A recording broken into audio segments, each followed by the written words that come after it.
Robyn Brown, star of Sister Wives, married polygamist patriarch Kody Brown.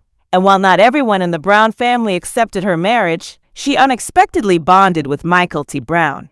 Mykelti, 28, is the child of Kody and Christine Brown, his third marriage. Robyn married Kody in 2010 when she was 14 years old. Several family members weren't excited to welcome Robyn as Kody's fourth wife and more children into the already sizable family. Kody had 4 wives and 18 children at the time the family stopped expanding, although 3 of his women had left their polygamous marriages during the previous 5 years. When Sister Wives Season 19 debuted, Christine, Mykelti's mother, was the first of Kody's wives to leave, and in 2021 she unlocked the door. Mykelti now has her own family and Christine has remarried, but she still maintains a close bond with her father and Robyn. Robyn found many of Kody's other children to be unwelcoming, but Mykelti developed a close relationship with Kody's fourth wife, and the two of them shared a home for a period. In an interview that aired on the first episode of Sister Wives Season 19, Mykelti highlighted how, as a teenager, Robyn's arrival into the family helped her feel important and unique at a time when she was in need of attention. Mykelti is concerned about Robyn, and all 3 of Kody's previous spouses have expressed a desire for their kids to have positive connections with their father. Though the ladies hadn't talked since Christine's divorce from Kody, Mykelti wanted both Robyn and her mother to be present when she gave birth to her twins. Although they respected Mykelti's choice, the former sister wives kept quiet to one another while she was in the hospital. After Mykelti underwent a C-section, she and her husband Tony Padron welcomed 2 healthy children, Ace and Archer Padron. Following the infant's return home, Christine and Robyn alternated stays with the family to assist with night feedings. Mykelti has a special ability to unite people since she is one of the few Brown family members who doesn't have a falling out with any other member of the clan. The mother of 3 is determined to bring her family back together and act as a mediator, but she hasn't had much success in doing so thus far, though there was some optimism that the childbirth experience would at least help Christine and Robyn get back on good terms. The cast members of Sister Wives Season 19 seem to have forgotten everything. Mykelti Brown Padron, a star of Sister Wives, is renowned for her gorgeous long hair. What would she actually look like if she chopped it off? Mykelti thought it was time for a little change after years of sporting long hair. Take a peek at her most recent Instagram photo to see how she has styled herself. Mykelti Brown's admirers have been aware of her stunning long hair for the most of her adult life. Whenever she goes on an outing with her kids, she sometimes braids her hair, even though she usually wears it down and flowing freely. However, everyone occasionally needs a pleasant change. The TLC personality made the much-needed decision to let her hair down. Ignore the ending there, please. The mother of 3 posted on Instagram, saying, "I finally took some personal time and had it cut." Mykelti captures her striking change in the video. Her long, thick hair reached her rear end when she entered the hair parlor. It dangles slightly over her shoulders after the cut. It's nevertheless seen as longer hair than many others. But there's a noticeable change when you move from waist length to shoulder length. Even though Mykelti Brown Padron enjoys being a mother, she has a lot on her plate. Her twin boys, who will turn 2 in November, are her next oldest kid, who is 3 years old. Mykelti said on this season of Sister Wives that she detested being pregnant and hoped to never go through it again after giving birth to the twins. She mentioned that although they will adopt, she and Tony could someday want to have additional kids. Mykelti's kids with shorter hair will probably be lots simpler to keep up with, regardless of what the Padrons decide. It's time to check in with Robyn, Kody Brown, and his 3 ex-wives once again. While Kody and Robyn struggle to find a way to make these significant life events all about them, some of the Brown kids are saying "I do," and some are shooting people from their loins in this extremely special episode of Sister Wives. The days of Kody's wifey entourage standing about grinning as their children's frizz-haired father took center stage during the opening credits are long gone. Christine, Mary, and Janelle have now regained their rhythm and exterminated the polygamous Fraggle from their life. For their entrance credit, each person gets to stand alone, hands on hips, and exudes confidence. The episode opens with Christine informing us that all of the Brown family has been invited to a wedding, but that Kody and company aren't allowed to record at the event because the couple, who are mysterious, don't want them to bring a video crew as guests.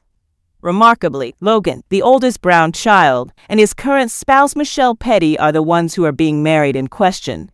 It's understandable that Logan and Michelle wouldn't want Kody, his turmoil, and his depressing crispy ponytail to overshadow their special day, even if they used to film for Sister Wives but haven't been on the show in years. What's noteworthy, though, is that none of the Browns will even acknowledge that the topic of conversation is Logan and Michelle's wedding. Christine, however, reports that she has heard, perhaps via Mykelti, that Kody and Robyn aren't even certain whether they will be at the wedding. It's true that Kody Brown puts his comfort above his child's needs. Ashley will give you a minute to gather your thoughts after the undoubtedly shocking event. Kody informs us that he's attempting to determine the ideal setup for the property as he scuttles around Coyote Pass, his visor securely down. Realizing that Janelle and Mary are unlikely to build on the cursed land, he has given up on them.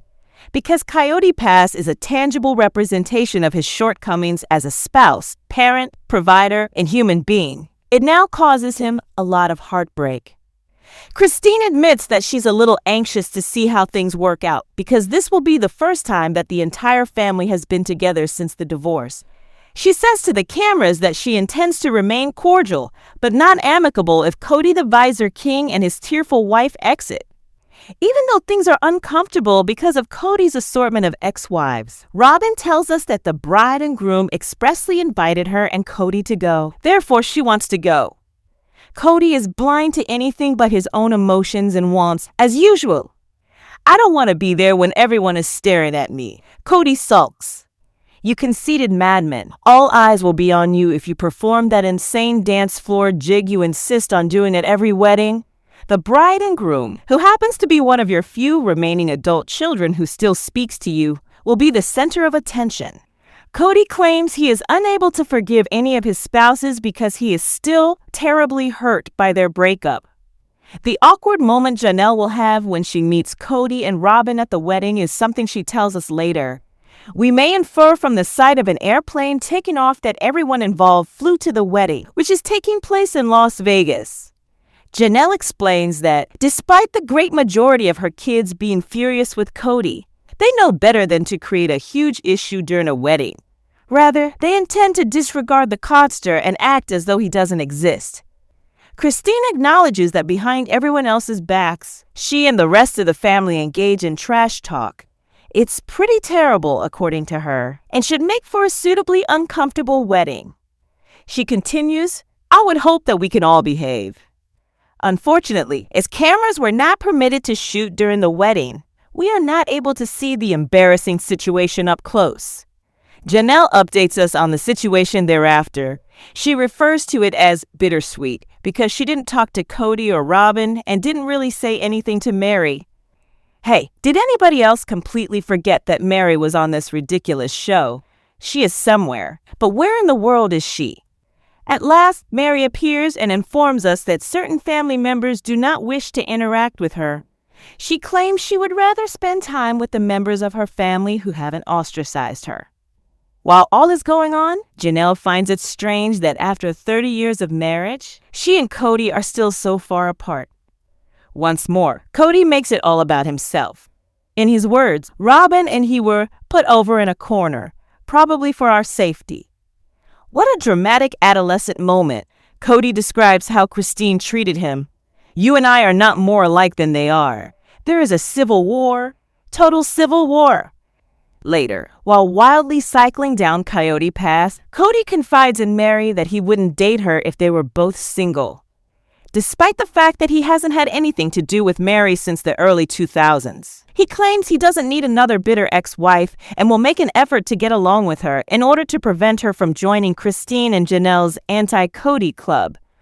When it comes to Janelle, homegirl is letting it all hang out that she had to threaten Kody to get him to leave Robyn's comfortable C*X dungeon and come over to her house so they could see her kids. Robyn expresses her anger at herself and the other adults for allegedly messing with a family that was working. Hey, Robyn, that family has never succeeded, just like you. at the home for wayward adult children of Kody and Robyn. It's game night. There's Solomon and the one with the pacifier, as well as Brianna and Aurora. Kody is watching as Robyn causes the entire structure he made to collapse as they are all playing Jenga. Then he talks about how he has a nice family experience with Robyn and their children and how they frequently engage in enjoyable family activities like this. Robyn adds that despite all of the joy and happiness that they are experiencing at home, she finds it difficult to tell Solomon and Ari that their father used to abuse 3 other women, which led to the fact that he has a ton of extra children with whom he is not friendly. Her children occasionally inquire as to why the whole family isn't present during their birthday celebrations. Janelle will gladly explain why she and her children are not into visiting Kody and Robyn's house to play games like pin the tail on the donkey and other such activities. She claims that Robyn would constantly make her children feel separate and would even chastise them for opening her refrigerator. Christine tells us that her children detested going to Robyn's house as well because they couldn't stand witnessing Robyn and Kody caress one another and whisper sweet nothings to each other while Kody mistreated Christine. However, Kody maintains that their time together at Christine's place was always romantic. According to Kody, when Ari told him she didn't like Christine, he told her she couldn't say that since she doesn't even know Christine well enough to be against her. Kody goes on to explain that his small kid made him pleased when she said that she didn't like Christine because she had left him and had, in fact, shown some loyalty. Ari was melting down, according to Kody, since she didn't want him to spend his required time with her at Janelle's. According to Kody, Ari grabbed his leg and wouldn't let him go, so he gave Robyn the command to drag the child off of him. Kody claims that Robyn was not having any of it. According to him, Robyn informed her that Ari was expressing herself and that Kody should give her space to do so. According to Janelle, Robyn's children weren't adequately prepared for Robyn's polygamist lifestyle by Kody and Robyn, and they were accustomed to their father spending most of the week away from them. Janelle claims that because Kody and Robyn let Ari's so sad state control how he spent his time, they mismanaged the issue. Robyn maintains that Kody's absence from his second wife was never caused by Ari's unhappiness. Actually, she makes a vow saying that she wouldn't have allowed it.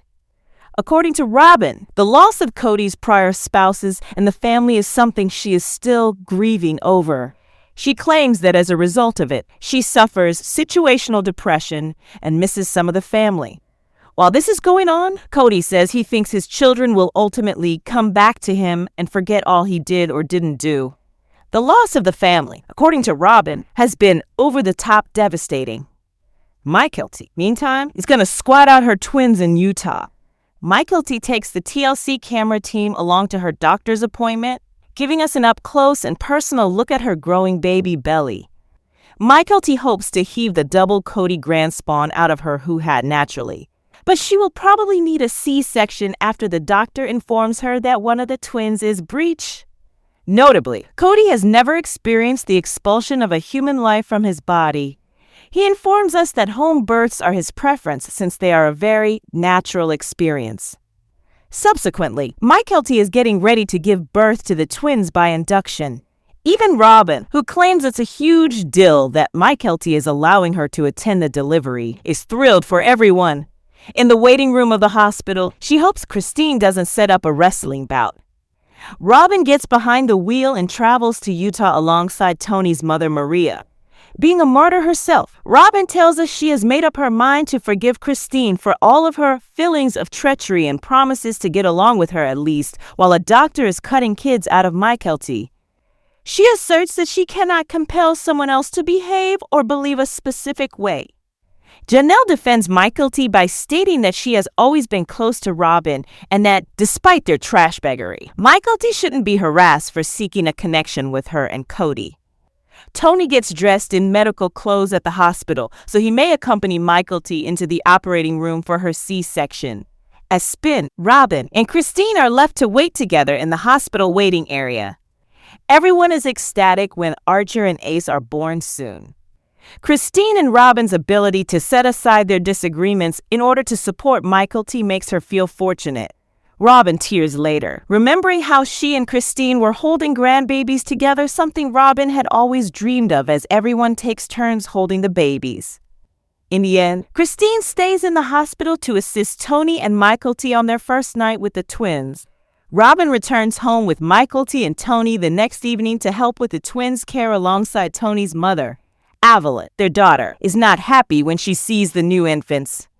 Recalling the day Logan was born, Kody asserts that Janelle's possession of him made Christine envious of her. Christine tells a different account, claiming that her affections for baby Logan had nothing to do with it, and that she was simply getting used to her first year of marriage to a man who had previously married twice. According to Kody, he doesn't know if the family's early, happy years were actually filled with suppressed jealousy and rage. After Robyn stays for a few days, she will allow Christine to stay. Although Christine acknowledges that having Robyn there has been uncomfortable, she's doing it for Mykelti. Christine claims that she has no intention of attempting to reunite as a single large, content family anytime soon, despite playing nice with Robyn during the birthing process and other events. Mykelti Brown Padron, star of Sister Wives, readily acknowledges her dislike of getting pregnant.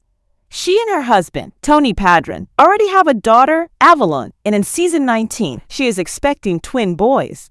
She hasn't hidden the fact, though, that she is eager to get rid of these infants. See the entire story of Mykelti's pregnant adventure by keeping an eye out. Christine Brown Woolley, Mykelti Brown Padron's mother, was ecstatic to hear of her daughter's pregnancy. For Axel and Evie, Maddie Brown Brush's children, she and her fellow sister wives were already grandparents. Nevertheless, Christine was thrilled to have additional children in the family and loved being a mom. With Christine and Tony assisting Mykelti and Robyn Brown on Zoom, Evelyn was born in April 2021. Mykelti had hoped that she would be able to visit Utah in person, but she was unable to do so because of the ongoing epidemic.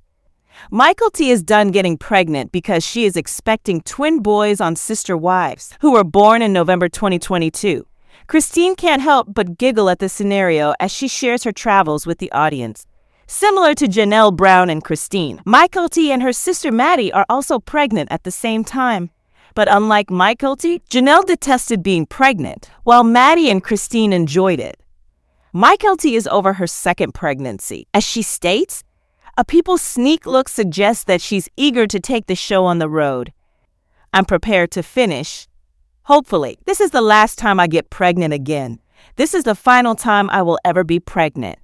Despite her desire to give birth to the twins, she is open to having additional children after her planned C-section.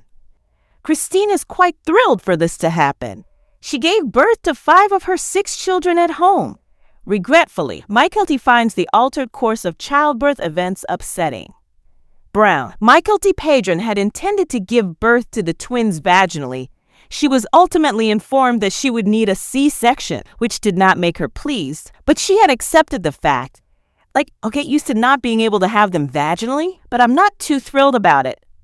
As previously indicated, her mother tries to be supportive and is not displeased about the current course of events. Mykelti, though, is merely interested in seeing her children born. Christine, Tony, and Robyn Brown, who is traveling from out of town for this, will be by her side. Eventually, Mykelti's doctor will have a mirror so she can see what's happening. On Sunday, September 29th, fans will get the chance to meet Ace and Archer.